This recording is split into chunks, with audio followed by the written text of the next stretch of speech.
Bora começar? E eu já começo te fazendo uma pergunta. Você sabe o que acontece quando se interrompe, sem indicação médica, o tratamento medicamentoso para ansiedade e depressão?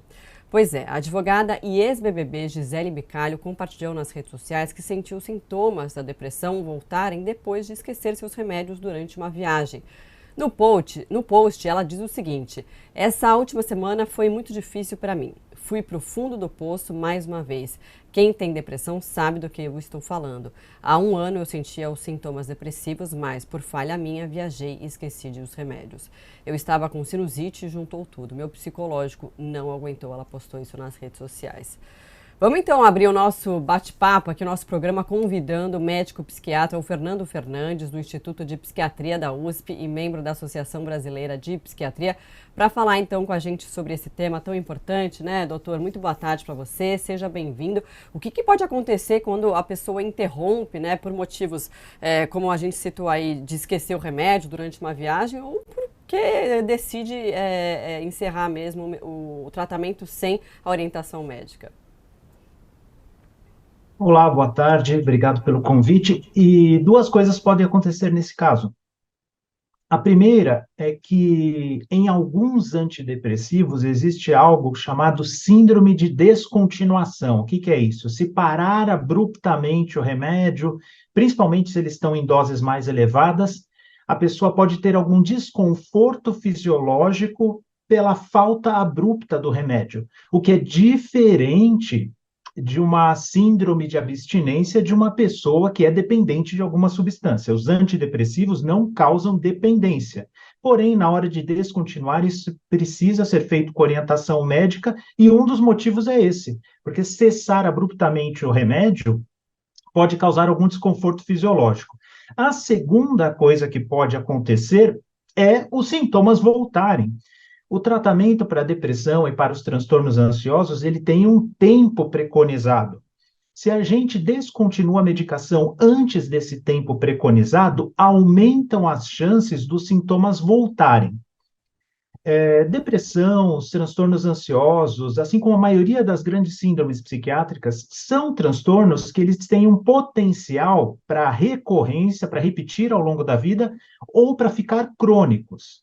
Então, só o seu médico que prescreveu a medicação vai poder avaliar o seu caso, avaliar o risco da sua doença recorrer ou dela ficar crônica e avaliar direitinho o momento de dar alta da medicação. Então, parar o remédio abruptamente, sem a ordem médica, pode resultar em duas coisas: esse desconforto fisiológico da retirada, o que até não é o menos pior. O pior mesmo é os sintomas da doença voltarem.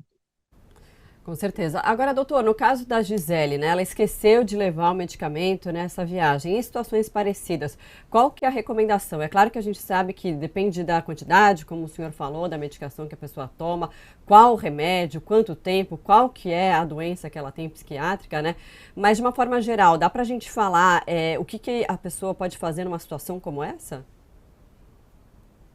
Olha, é muito difícil dar um conselho sem saber exatamente a circunstância que aconteceu. Hoje em dia, graças à tecnologia da telemedicina, muitas vezes um contato com o seu médico ou com outro médico que possa enviar a receita por via remota, muitas vezes você pode adquirir a medicação onde você estiver, se não for uma viagem internacional, e continuar com a medicação.